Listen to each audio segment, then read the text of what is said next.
ಗುಗ್ಗುಳ ಅಂದ ಕೂಡಲೇ ಶಿಷ್ಣ ಶರೀಪಜ್ಜಾನ ಗುಗ್ಗುಳ ಹೊರಟಿತಮ್ಮ ಊರೊಳು ಗುಗ್ಗುಳ ಹೊರಟಿತಮ್ಮ ಗುಗ್ಗುಳ ಹೊರಟಿತು ವ್ಯಗ್ಗಳಾಯಿತು ಮ್ಯಾಳ ಸಗ್ಗದೊಳಿರುವ ರುದ್ರ ನರಿಯದಾಗಿ ಅಂತ ಅನ್ನುವ ತತ್ವಪದ ನೆನಪಾಕತ್ ನೋಡ್ರಿ.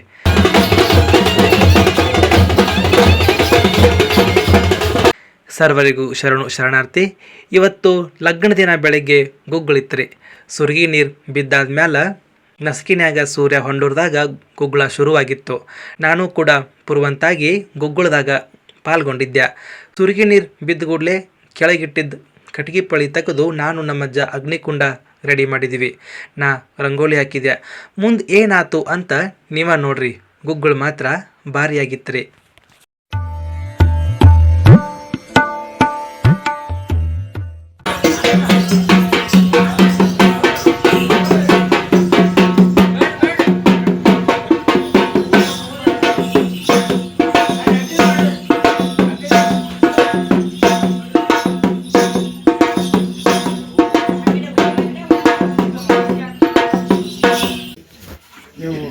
ನಾ ಹೇಳ್ದಂಗೆ ನೀವು ಅನ್ಬೇಕು.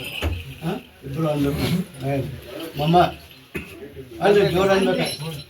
ಅಲ್ರಿ ನಾ ಹೇಳಕ್ಕೆ ನಂಗೆ ಮಮ್ಮ ಯಜಮಾನಶ್ಯ ನಾಮ್ನಃ ಸಹ ಕುಟುಂಬ ವರ್ಗಸ್ಯ ಜೋರು ವರ್ಗಸ್ಯ ಕ್ಷೇಮ ಸ್ಥೈರ್ಯ ಧೈರ್ಯ ವೀರ್ಯ ವಿಜಯ ಅಭಯ ಆಯುರಾರೋಗ್ಯ ಐಶ್ವರ್ಯ ಅಭಿವೃದ್ಧರ್ಥಂ ಮಮ ಕಾಯಕ ವಾಚಕ ಮಾನಸಿಕ ಜ್ಞಾತ ಅಜ್ಞಾತ ಸಕಲ ದೋಷ ನಿವಾರಣಾರ್ಥಂ ಧರ್ಮ ಅರ್ಥ ಕಾಮ ಮೋಕ್ಷ ಚತುರ್ವಿಧ ಫಲ ಬಂಧನ ಮೃತ್ಯು ಮೋಕ್ಷತ ಭಸ್ಮಂ ಧಾರಯಾಮಿ.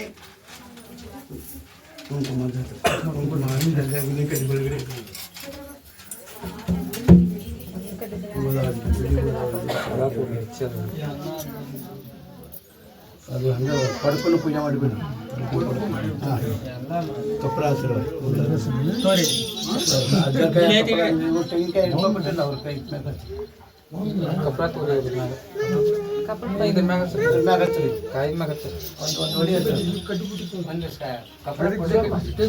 ಕಪ್ಪರ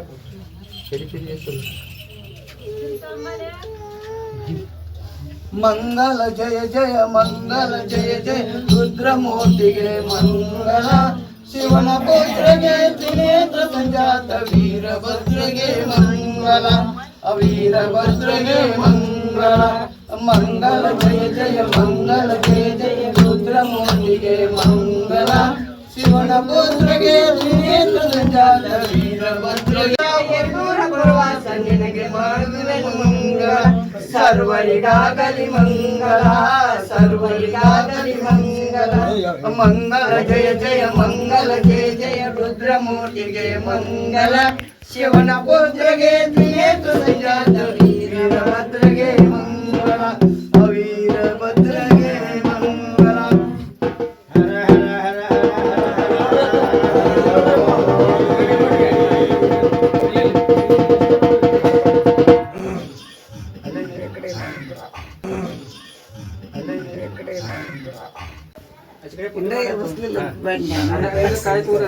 ಪೂಜೆ ಮಾಡಿ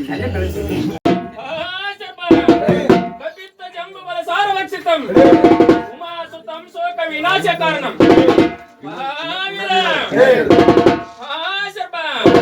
ಉಮಾಸುತಂ ನಮಾಮಿ ವಿಘ್ನೇಶ್ವರ ಪಾದ ಪಂಕಜಂ ಚಂಡಿಯಂ ಕಟ್ಟುವೆ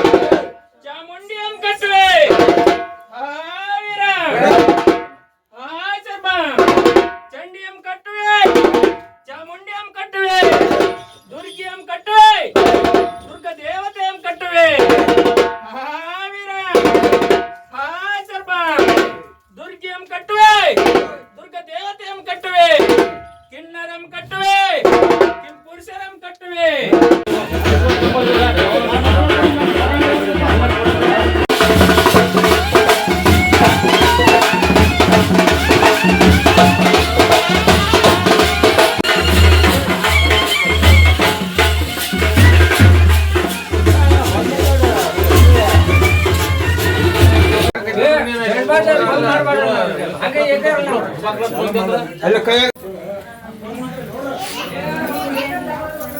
ಗಟ್ಟಿ ಮೇಳ ಏನೈತಲ್ಲ ಒಟ್ಟ ಏಕ ಚಾಲು ಇರ್ಬೇಕು ಒಟ್ಟ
ಕಟ್ಟಿದರೇನು ನೀಗಿನ ಓಡಿದರೇನು ಬೇಗ ರಾಜ್ಯವೊಬ್ಬ ಬರದಿದ್ದರೆ ಪುಟ್ಟಿದ ವಿವರಂ ಪೇಳುವೆನು ತಾವು ಸಕಲ ಸಂತತ್ತರ ನೀಟಪಡಿ ಹೇಳಿದರೆ ನಾ ಕೇಳಿದೆ ಮಾಡಿ ಪೂರ್ವ ಕಾಲದಲ್ಲಿ ದಕ್ಷಿಣ ಮಗಳಾದ ದ್ರಾಕ್ಷಾಯಣಿ ದೇವಿಯು ತನ್ನ ತಂದೆ ಮಾಡಿದ ಯಜ್ಞದಲ್ಲಿ ಬಿದ್ದು ಬೆಂದು ಕರ್ರಗಾಗಿ ಕಾಳಮರೂಪವಾಗಿ ಹೋಗಿ ಮುಂದೆ ಅವಳು ಪರ್ವತ ರಾಜನ ಮಡದಿಯ ಮೇನಿಗೆ ಗರ್ಭದಲ್ಲಿ ಪುನರ್ಜನ್ಮ ತಾಳಿಬಂದು ಕೈಲಾಸ ಒಬ್ಬ ಬರದಿದ್ದರೆ ಊರಿಂದ ಏನಾಗುವುದು ಬಸವಣ್ಣ ಹಿಂದೂ ತುರುಕರಿಗೆ ಚಂದಿರನೊಬ್ಬನೇ ದೇವರು ಅಲ್ಲ ಅಂದವರಿಗೆ ಯಾಕೆ ತಿಳಿದ ಬಸವಣ್ಣ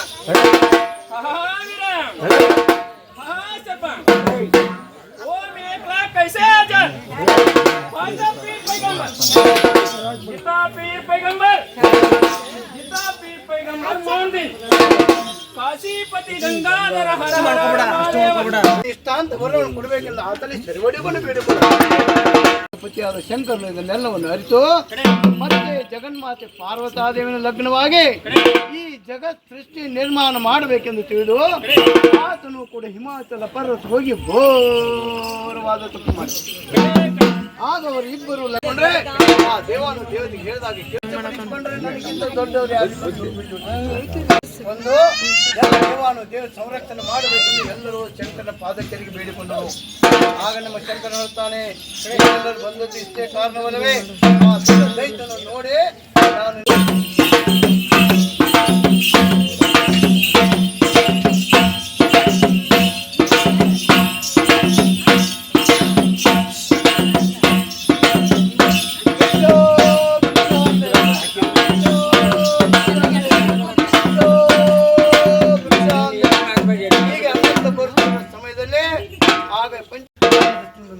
ಯೋಗ್ಯವಂತನ ಇದನ್ನು ಬಿಟ್ಟು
ಕಾಯಿ ಹೊಡೆದ್ರೆ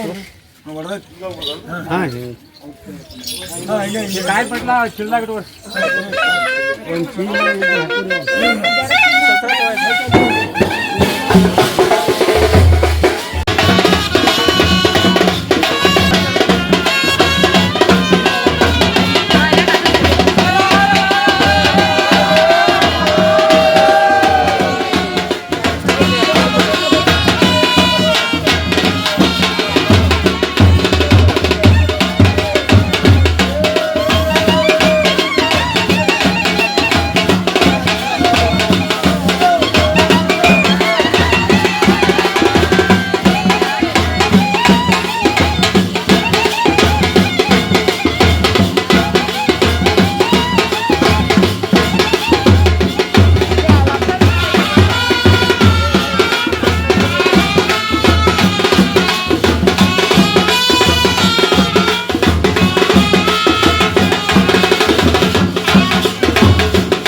ಅಲ್ಲಿ ಸೂರ್ಯ ಊಟಕತ್ತಾನ.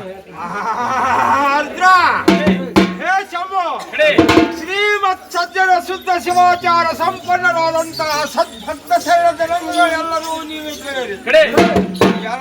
ಎನ್ನ ಸುರಹರ ಮನ ಮುರುಗೈರ ನೀವು ಕೇಳಿರಿ. ಸೃಷ್ಟಿಕರ್ತನು ನಾನು, ಸ್ಥಿತಿಕರ್ತನು ನಾನು, ಲಯಕರ್ತನು ನಾನು, ಈ 14 ಏನಜ್ಜ ಮತ್ತು ಆ ಪರಬ್ರಹ್ಮ ಸ್ವರೂಪವೂ ನಾನು. ಅಗ್ನಿರ್ಮುಖೆ, ಬ್ರಹ್ಮಶಿರೆ, ರುದ್ರಲಾಟೆ ಜ್ಞಾನಂಗಗಳು ಎಂದು ಮಾನಸ ಪುತ್ರರಿಂದ ಹುಟ್ಟಿದವು. ಇಂತಿಷ್ಟು ಹುಟ್ಟಿದ ಕಾರಣ ಕೀಟಕ ಸತರಾಚರಗಳಿಂದ ಹುಟ್ಟಿದವು.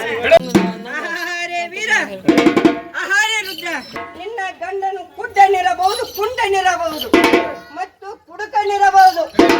ಅರ್ಧ ಆಯುಷ್ಯ ಮುಗಿದು ಅವನು ತೀರಿ ಹೋಗಿರಬಹುದು. ಸದಾ ಕಾಲ ನಿನ್ನ ಗಂಡನ ಒಳಗೂಡಿ ನಡಕಟ್ಟಿ ದುಡಿದು ನಿನ್ನ ಮಕ್ಕಳನ್ನು ನಾನೇ ಸಾಕ್ಪೆನೆಂದು ತಿಳಿಸುವಗೋಸ್ಕರವಾಗಿ ಒಂದು ನೇಮದ ಸೂತ್ರ ಬೇಡಿಯಾಗಿ ಹೆಣ್ಣು ಮಕ್ಕಳಿಗೆ ನಡಿನಲ್ಲಿರುವ ಡಾಬನ್ನು ಧರಿಸಿದೆವು. ಆಹಾರೇ ವೀರ, ಆಹಾರೇ ರುದ್ರ. ಅದಾದ ಬಳಿಕ ಹಸಿರು ಬಲಗಳನ್ನು ಕೈಯಲ್ಲಿ ಹಾಕಿಟ್ಟಿರುವರೆಂದರೆ ನೀನು ಮದುವೆಯಾದ ಬಂದ ಬಳಿಕ ನಿನ್ನ ಕೈಯ ಗುಣದ ಹಸ್ತದಿಂದ ನಿನ್ನ ಗಂಡನು ಬೆಳೆದ ದವಸ ಧಾನ್ಯವು ಹಸರಾಗಿ ಬರಲಿ. ಮುಂಜಾನೆ ಎದ್ದು ನಿನ್ನ ಕೈ ಬಲೆಯ ಸಪ್ಪಲವನ್ನು ಕೇಳಿ ಅವನಿಗೆ ಆಯುಷ್ಯ ಆರೋಗ್ಯ ದೊರಕಲಿ ಮತ್ತು ಅವನ ಮನೆ ಇರಲಿ ಎನ್ನುವಗೋಸ್ಕರವಾಗಿ ಒಂದು ನೇಮದ ಸೂತ್ರ ಬೇಡಿಯಾಗಿ ಹೆಣ್ಣು ಮಕ್ಕಳಿಗೆ ಕೈಗೆ ಕೈ ಬಳೆಗಳನ್ನು ಧರಿಸಿರುವರು. ಆಹಾರ ವೀರ, ಆಹಾರ ರುದ್ರ. ಅದಾದ ಬಳಿಕ ಮೂಗಿನಲ್ಲಿರುವ ಮೂಗುತಿ, ನಮ್ಮ ಹಿರಿಯರು ಮೂಗಿನಲ್ಲಿರುವ ಮೂಗುತಿಗೆ 5 ಹರಳುಗಳನ್ನಿಟ್ಟಿರುವರು. 5 ಹರಳುಗಳು ಯಾವ್ಯಾವೆಂದರೆ, ಒಂದು ಹರಳು ಗಂಡ, ಮತ್ತೊಂದು ಹರಳು ಅತ್ತೆ, ಮತ್ತೊಂದು ಹರಳು ಮಾವ, ಮತ್ತೊಂದು ಹರಳು ತಂದೆ, ಮತ್ತೊಂದು ಹರಳು ತಾಯಿ. ಇವು 5 ಹರಳುಗಳಲ್ಲಿ ಈ 5 ಹರಳುಗಳಲ್ಲಿ ಸದಾ ಕಾಲ ನಿನ್ನ ಮೂಗಿನ ಹತ್ತಿರ ಇರಬೇಕು ಮತ್ತು ನಿನ್ನ ದೃಷ್ಟಿ ನೇರವಾಗಿ ಹೋಗಬಾರದು. ಅಂದರೆ ಇನ್ನೊಬ್ಬರ ದೃಷ್ಟಿ ಒಳಗೆ ನಿನ್ನ ದೃಷ್ಟಿಯು ಸದಾ ಕಾಲ ನಿನ್ನ ಮನೆಯವರ ಮೇಲೆ ಇರಬೇಕು ಮತ್ತು ನಿನ್ನ ಮೂಗಿನಲ್ಲಿರುವ ಕೋಪವನ್ನು ಕಡಿಮೆ ಮಾಡಿಕೊಳ್ಳಬೇಕು ಎನ್ನುವಗೋಸ್ಕರವಾಗಿ ಒಂದು ನೇಮದ ಸೂತ್ರ ಬೇಡಿಯಾಗಿ ಹೆಣ್ಣು ಮಕ್ಕಳಿಗೆ ಮೂಗಿನಲ್ಲಿರುವ ಮೂಗುತಿಯನ್ನಿಟ್ಟಿರುವರು ಮತ್ತು ಕಿವಿಯಲ್ಲಿರುವ ಗಂಡೋಲಗಳನ್ನಿಟ್ಟಿರುವರು. ನಮ್ಮ ಹಿರಿಯರು ಎಂಥ ಗಂಡೋಲಗಳನ್ನಿಟ್ಟಿದ್ದಾರೆ ಇಟ್ಟಿರುವರೆಂದರೆ ಕಿವಿಗೆ ಹತ್ತಿ ಕುಂಡ್ರಬೇಕು ಅಂತ ಬೆಂಡೋಲೆಗಳನ್ನು ನಮ್ಮ ಹಿರಿಯರಿಟ್ಟಿರುವರು. ಆದರೆ ಈಗಿನ ಹೆಣ್ಣು ಮಕ್ಕಳು ಶೋಕಿಯಗೋಸ್ಕರವಾಗಿ ಆ ಬೆಂಡೋಲೆಗಳನ್ನು ಬಿಟ್ಟು ನಮ್ಮ ಎತ್ತಿನ ಗಂಟೆಯ ಬಂಡೆ ಅಂತಿರುವಂತ ಚಕ್ರ ಚಕ್ರ ಬಂಡೆಯಲ್ಲಿರುವ ಆ ಬೆಂಡೋಲೆಗಳನ್ನು ನಮ್ಮ ಹೆಣ್ಣು ಮಕ್ಕಳು ಹಾಕಿಕೊಳ್ಳುತ್ತಿರುವರು. ಅವನು ನಮ್ಮ ಹಿರಿಯರು ಇಟ್ಟಿಲ್ಲ. ಬೆಂಡೋಲೆ ಕಿವಿಗೆ ಏಕೆ ಹಚ್ಚಿಕೊಳ್ಳಬೇಕೆಂದರೆ ನಿಮ್ಮ ಗಂಡನ ಬಗ್ಗೆ, ನಿಮ್ಮ ತಂದೆ ತಾಯಿಯರ ಬಗ್ಗೆ, ಅತ್ತೆ ಮಾವರ ಬಗ್ಗೆ ಒಳ್ಳೆ ಶುದ್ಧ ವಿಚಾರ ಮಾತನಾಡುವವರು ಈ ಸೃಷ್ಟಿಯಲ್ಲಿರುವರು. ಅದೇ ಕೆಟ್ಟ ವಿಚಾರ ಮಾತನಾಡಿ ನಿಮ್ಮ ಸಂಸಾರದೊಳಗೆ ಹುಳಿ ಹುಂಡುವರು ಕೂಡ ಇಲ್ಲಿ ಇರುವರು. ಇವರ ಮಾತನ್ನು ಕೇಳಿ ಮನೆಗೆ ಬಂದು ನಿನ್ನ ಗಂಡನ ಒಡನೆ, ತಂದೆಯ ತಾಯಿಯೊಡನೆ, ಅತ್ತೆ ಮಾವನ ಒಡನೆ ಜಗಳಾಡಬಾರದು. ಆ ಶುದ್ಧ ವಿಚಾರ ಮಾತನ್ನು ಕೇಳಿ ಒಳಗೆ ಹಾಕಿಕೊಂಡು ಕೆಟ್ಟ ವಿಚಾರವನ್ನು ಅಲ್ಲೇ ಕೇಳದಂತೆ ಕೇಳಿದು ಅಲ್ಲೇ ಬಿಟ್ಟು ನಿನ್ನ ಗಂಡನ ಒಡನೆ ಸಂತೋಷವಾಗಿ ಬಾಳಬೇಕು ಎನ್ನುವಗೋಸ್ಕರವಾಗಿ ಒಂದು ನೇಮದ ಸೂತ್ರ ಬೇಡಿಯಾಗಿ ಹೆಣ್ಣು ಮಕ್ಕಳಿಗೆ ಕಿವಿಯಲ್ಲಿ ಬೆಂಡೋಲೆಗಳನ್ನು ಮತ್ತು ಮಂಗಲ ಸೂತ್ರ ವಿಷಯಕ್ಕೆ ಬಂದಾಗ ಗಂಡನ ಮನೆಯವರಾಗಲಿ ತವರ ಮನೆಯವರಾಗಲಿ ಎಷ್ಟೋ ಶ್ರೀಮಂತರು ಆದರೂ ಕೂಡ ಎರಡು ಹುಟ್ಟು ಎರಡು ಗುಂಡುಗಳನ್ನು ಸರಿ ಸಮಾನವಾದ ಕೊಡುವರು. ಸರಿ ಸಮಾನವಾದ ಕಟ್ಟು ಅವನನ್ನು ಎದೆ ಮೇಲೆ ಜೋತು ಬಿಟ್ಟಿರುವರು. ಸರಿ ಸಮಾನವಾಗಿ ಏಕೆ ಕೊಡುವರೆಂದರೆ ಗಂಡನ ಮನೆಯ ಮರ್ಯಾದೆ, ತವರ ಮನೆಯ ಮರ್ಯಾದೆ, ಇವು ಎರಡು ಮರ್ಯಾದೆಯನ್ನು ನೀನು ಸದಾ ಕಾಲ ನಿನ್ನ ಎದೆಯ ಮೇಲೆ ಹೊತ್ತುಕೊಂಡು ಇನ್ನೊಬ್ಬರು ಬಟ್ಟ ಮಾಡಿ ತೋರಿಸದಂತೆ ನೀನು ಬಾಳಬೇಕು ಎಂದು ಸರಿ ಸಮಾನವಾದ ಹುಟ್ಟುಗಳು ಗುಂಡುಗಳನ್ನು ಕೊಟ್ಟು ಎದೆಯ ಮೇಲೆ ಜೋತು ಬಿಟ್ಟಿರುವರು. ಆ ಮಂಗಲ ಸೂತ್ರಕ್ಕೆ ತಾಳಿ ಎಂದು ಹೆಸರಿಟ್ಟು ಕೊರಳಿಗೆ ಏಕೆ ಕಟ್ಟುವರೆಂದರೆ ತಾಳಿದವನು ಬಾಳಿಯಾನು ಎಂದು ಹಿರಿಯರ ಮಾಡಿದ ನೇಮ ಶಾಸ್ತ್ರಗಳಿರುವುದು. ಆಹಾರೇ ವೀರ, ಆಹಾರಿ ರುದ್ರ, ನಿನ್ನ ಗಂಡನು ಎಷ್ಟು ಕಷ್ಟ ಕೊಟ್ಟರು, ಹೊಡೆದರು, ಬಡೆದರು, ಕುತ್ತಿಗೆಗೆ ಬರುವ ತನಕ ತಾಳಬೇಕು, ಕುತ್ತಿಗೆಗೆ ಬರುವ ತನಕ ತಾಳಬೇಕು ಎನ್ನುವಗೋಸ್ಕರವಾಗಿ ಒಂದು ನೇಮದ ಸೂತ್ರ ಬೇಡಿಯಾಗಿ ಹೆಣ್ಣು ಮಕ್ಕಳಿಗೆ ಕೊರಳಿಗೆ ಮಂಗಲ ಸೂತ್ರವನ್ನು ಕೊಟ್ಟಿರುವ. ಅದಾದ ಬಳಿಕ ಮನೆ ಮೇಲೆ ಹಚ್ಚಬೇಕಾದಂತ ಕುಂಕುಮ ವಿಚಾರ. ಕೆಂಪ ಕುಂಕುಮವನ್ನು ಏಕೆ ಹಚ್ಚಬೇಕೆಂದರೆ ನಿಮ್ಮ ಗಂಡನ ಮೇಯಲ್ಲಿ ಹರಿಯುತ್ತಿರುವುದು ಕೆಂಪು ರಕ್ತ. ಅದರ ಸಲುವಾಗಿ ಕೆಂಪು ರಕ್ತವನ್ನು ಹಚ್ಚಬೇಕು. ಅಂದರೆ ನಿಮ್ಮ ಗಂಡನ ಆಯುಷ್ಯವು ಎಲ್ಲಿಯವರೆಗೆ ಇರುವುದು ಅಲ್ಲಿಯವರೆಗೆ ನಿಮ್ಮ ಹಣೆಯ ಮೇಲೆ ಕುಂಕುಮವು ಇರುವುದು. ನಿಮ್ಮ ಗಂಡನು ಎಂದು ಮರಣ ಹೊಂದುವನು ಅಂದರೆ ತೀರಿಕೊಳ್ಳುವನು ಅಲ್ಲಿಗೆ ಹೆಣ್ಣು ಮಕ್ಕಳ ಹಣೆಯ ಮೇಲೆ ಹಚ್ಚಿರಕ್ಕಂತ ಕುಂಕುಮ ಅಲಸಿ ಹೋಗುವುದು. ಮತ್ತೊಂದು ವಿಚಾರ, ಟಿಕ್ಕಲಿಗಳನ್ನು ಏಕೆ ಹಚ್ಚಬಾರದೆಂದರೆ ಹೆಣ್ಣು ಮಕ್ಕಳ ಮಾಡುವ ಜಪ ತಪ ಪೂಜೆಗಳಲ್ಲಿ ಗಂಡನ ಆಯುಷ್ಯ ಹೆಚ್ಚಾಗತೊಡಗಿರುವುದು. ನಿಮ್ಮ ಟಿಕ್ಕಲಿ ಹಾಲಿ ಜಿಗುಟ ಹಾರಿ ಹೇಗೆ ತಲೆಗೆ ಬೀಳುವುದು ಅದರಂತೆ ನಿಮ್ಮ ಗಂಡನ ಆಯುಷ್ಯ ಕ್ಷಣ ಕ್ಷಣಕ್ಕೂ ಕಡಿಮೆ ಆಗತೊಡಗಿರುವುದು. ಮತ್ತು ಈ ಹಣೆಯ ಮೇಲೆ ಕುಂಕುಮ ಹೇಗಿದೆ ಅಂದರೆ ಪರಮಾತ್ಮನಿಗೆ ಮೂರನೇ ಕಣ್ಣು ಹೇಗೆ ಇರುವುದು, ಈಗಿನ ಆದಿಶಕ್ತಿ ಅಂತ ನಮ್ಮ ತಾಯಂದಿರಿಗೆ ಮೂರನೇ ಕಣ್ಣು ಎಂದರೆ ಕುಂಕುಮ. ಯಾವ ಮಾನವನು ಕೂಡ ನಿಮ್ಮನ್ನು ಕಾಮ ದೃಷ್ಟಿಯಿಂದ ನೋಡಿದರೆ ಅವನಿಗೆ ಅಲ್ಲೇ ಕೆಳಗಾಲ ಬಂದು ಅವನ ಮಾಡಿದ ಕರ್ಮಕ್ಕೆ ಅವನೇ ಅನುಭವಿಸಲಾಗುವನು. ಹೆಣ್ಣು ಮಕ್ಕಳ ಒಂದೇ ಹಣೆಯ ಮೇಲೆ ಕುಂಕುಮವಿಲ್ಲದಿದ್ದರೆ ನಿಮ್ಮ ಚಲವ ರೂಪಕ್ಕೆ ಮೆಚ್ಚಿ ಇನ್ನೊಬ್ಬರ ಪರಸ್ತ್ರೀಯರ ಮನೆಗೆ ಹೋಗಲು ನಿಮ್ಮ ಗಂಡಂದಿರಿಗೆ ನೀವೇ ಅನುಕೂಲ ಮಾಡಿಕೊಟ್ಟಂತಾಗುವುದು ನೋಡ ಕರ್ಣಗುರುಪಾದ ಕೈ.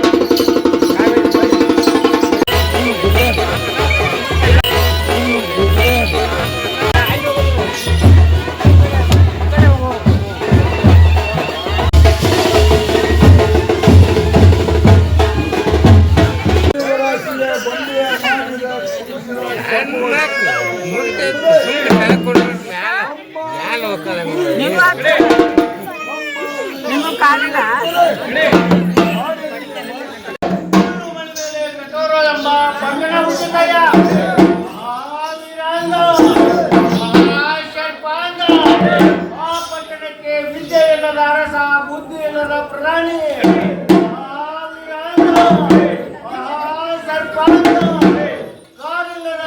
ಕಾಲಿಲ್ಲದ ಕಾವಲುಗಾರ, ಕಣ್ಣಿಲ್ಲದ ತಳವಾರ, ವೀರಾಂದ್ರ, ಸರ್ಪಂಚ, ತಳವಾರನ ಹೆಂಡತಿ, ತಳವಿಲ್ಲದವಳು ತಳವಿಲ್ಲದ ಕೊಡ ಹೊತ್ತುಕೊಂಡು ನಿನ್ನ ಜೀವನವನ್ನು ಮಾಡಿ ಒಂದು ಮನೆಯನ್ನು ಕೊಟ್ಟಿರುತ್ತೇನೆ. ಆ ಮನೆತನದ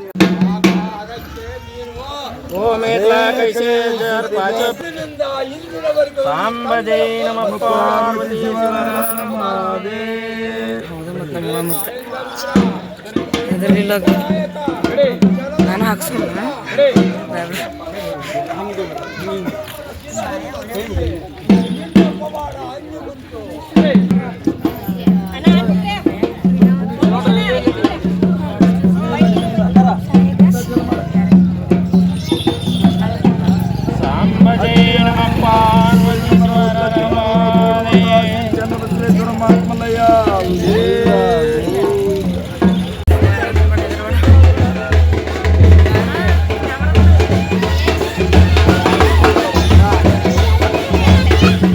ನೀವು ಹಾಕ್ಸೋಕಿಬ್ರು.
ಓಂ ಶ್ರೀ ಅನ್ನಪೂರ್ಣೇಶ್ವರಿ ದೇವೇ ನಮಃ. ಓಂ ಶ್ರೀ ವೀರಭದ್ರೇಶ್ವರಾಯ ನಮಃ. ಓಂ ಶ್ರೀ ವೀರಭದ್ರೇಶ್ವರಾಯ ನಮಃ. ಓಂ ಶ್ರೀ ಭದ್ರಕಾಳಿ ಮಾತಾಯ ನಮಃ. ಓಂ ಶ್ರೀ ಭದ್ರಕಾಳಿ ಮಾತಾಯ ನಮಃ. ಓಂ ಶ್ರೀ ಬಡಚಿ ವೀರಭದ್ರೇಶ್ವರ ಕುಲದೇವತಾ ಕೃಪಾತಂ. ಜೈ ಮಂಗಲಂ ಜೈ ನಮಃ ಪಾರ್ವತಿ ಮಹಾದೇವ.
ಅಯ್ಯಯ್ಯ ನಾ ಅನ್ಬೇಕಂತ ಮಾಡಿದರೆ ಇವರು ಇಲ್ಲೇ ಮುಗ್ಸಾಕತ್ತಿರ್ತಾನೆ.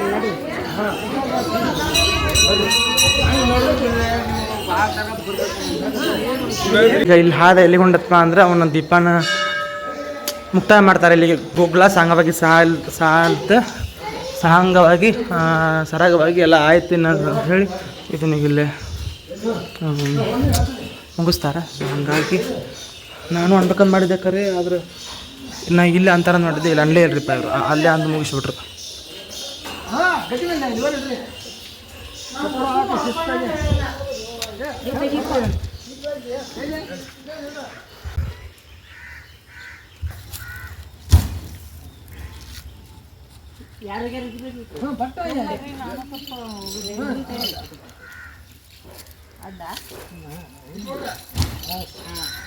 ಮೂರು ದಾಟ್ದಿಂದ 3 ದಾಟ್ತಾನೆ.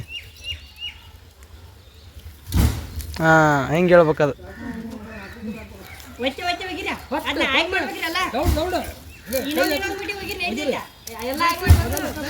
ಮಮ್ಮ ನಾವನ್ ಮಮ್ಮ ನಿಲ್ತವನ್ ಸೊ ಈಗ ಹಾಲು ತುಪ್ಪ ಹಾಕಿ ಮುಗಿಸ್ತಾ ನೋಡ್ರಿಪ್ಪ. ಇಲ್ಲಿಗೆ ಗುಗ್ಗಳ ಕಾರ್ಯಕ್ರಮ ಮುಕ್ತಾಯವಾಯಿತು. ಫ್ರೆಂಡ್ಸ್ ಅದೇನಪ್ಪ ಅಂತಂದ್ರೆ ನಾನು ಕೂಡ ಪುರುವಂತ ಅಂತೇಳಿ ನಿಮ್ಮನ್ನ ಲಾಸ್ಟ್ ವ್ಲಾಗ್ನಾಗೆಲ್ಲ ಹೇಳ್ಕೊಂಡಿದ್ದೆ. ನಾನು ಅಂದಿದ್ದು ವಿಡಿಯೋ ನಿಮ್ಗೆ ಸಿಕ್ತಿತ್ತು ವಿಡಿಯೋ ಕ್ಲಿಪ್ಪು. ಆದರೆ ಏನಪ್ಪ ಅಂತಂದ್ರೆ ಈ ಲಾಸ್ಟ್ನಾಗ ಬಂದು ಅಂತ ಅನ್ನೋದನ್ನು ಮಾಡಿದ್ದೆ. ಲಾಸ್ಟ್ ಒಂದು ಅನ್ಲಿಲ್ಲ, ಅಲ್ಲೇ ಬಾಕಲ್ ಮುಂದೆ ಅಂದು ಸುಮ್ಮನೆ ಹಾಕ್ಬಿಟ್ರೆ ಗುಡಿ ಒಳಗೆ ಬಂದ. ಈಗ ನಾವು ಅಲ್ಲೇ ಇದ್ದೀವಿ ಗುಡಿ ಒಳಗೆ, ಈಗೆಲ್ಲ ಪೂರ್ತಿ ಮುಗಿಸ್ಕೊಂಡು ಬಂದೀವಿ. ಇಲ್ಲಿ ಅಂತ ಮಾಡಿದೆ, ಇಲ್ಲಿ ಅನ್ನಲಿಲ್ಲ. ಸೊ ಮಿಸ್ ಆಯ್ತು. ನಾನು ಅನ್ಬೇಕಂತೇಳಿ ಭಾಳ ಪ್ರಾಕ್ಟೀಸ್ ಮಾಡ್ಕೊಂಡೆಲ್ಲ ಬಂದಿದ್ದೆ ಈಗ 7-8 ವರ್ಷದ ಮ್ಯಾಲೆ. ಸೊ ಈಗೇನು ಮಾಡೋಣಪ್ಪ ಅಂತಂದ್ರೆ ಇವನ್ನೆಲ್ಲ ಮೊದಲೇ ತೆಗಿತಾನಂತ ಭಾಳ ಅಜ್ಜ ಬಾರಾಕತ್ತಾನ. ಸೊ ಮೊದ್ಲಿಕ್ಕೆ ಏನು ಮಾಡೋಣಪ್ಪ ಅಂತಂದ್ರೆ ಇಷ್ಟ ಅದೊಂದು ಗಿಲ್ಡ್ ಫೀಲ್ ಉಳಿತು ನೋಡ್ರಿಪ್ಪ. ನಾನು ಅನ್ಲಿಲ್ಲಲ್ಲ ರುದ್ರ, ನಾನು ಅನ್ಲಿಲ್ಲಲ್ಲ ಅಂತೇಳಿ. ನೀವೇ ನಿಮ್ಗೆ ಸಿಗ್ತಾನಂತ ಸ್ಟೇಟ್ಮೆಂಟ್ ಆಗಿದೆ. ಸೊ ಈಗ ಆಚಾರ ಸ್ವಾಮಿಗಳು ನಾವು ಹೊಂಟೇವಿ. ಆಚಾರ ಸ್ವಾಮಿಗಳು ಅನ್ನಕ್ಕೆ ಆಗತ್ತಿ ಮಾಮ ಅಂದ್ರೆ ಸಮಾಧಾನಕ್ಕತ್ತಿ. ಸೊ ಏನು ಮಾಡೋಣಪ್ಪ ಅಂತಂತಂದರೆ ಪಟ ಮನೆಗೆ ಹೋಗಿ ಇದನ್ನೆಲ್ಲ ತೆಗೆದಿಟ್ಟು ಮುಂದೆ ಬೇರೆ ಹೇಳ್ಕೊತಾನಂತ. ನಾನು ಅನ್ಬೇಕಿತ್ತು ಅಂತ. ಅಯ್ಯೋ ಎಪ್ಪಾರಾಡೆ ನೋಡ್ರಿ ಇಲ್ದು ರಾಕಾರ.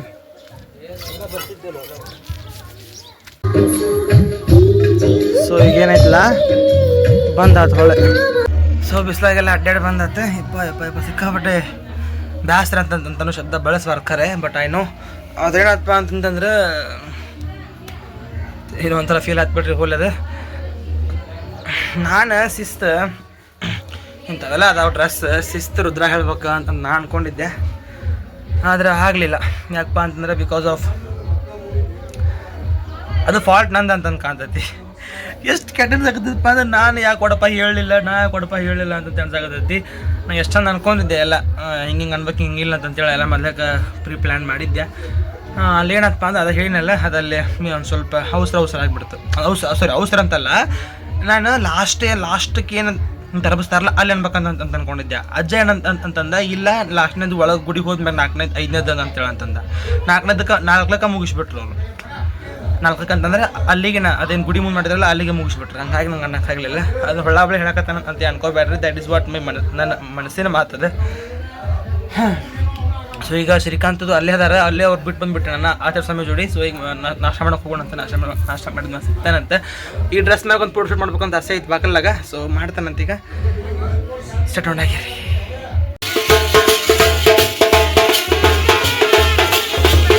ಈಗ ಬಂತ್ರಿಪ್ಪ, ನಾನು ಆಗಲೇ ಬಂದ್ಬಿಟ್ಟೆ.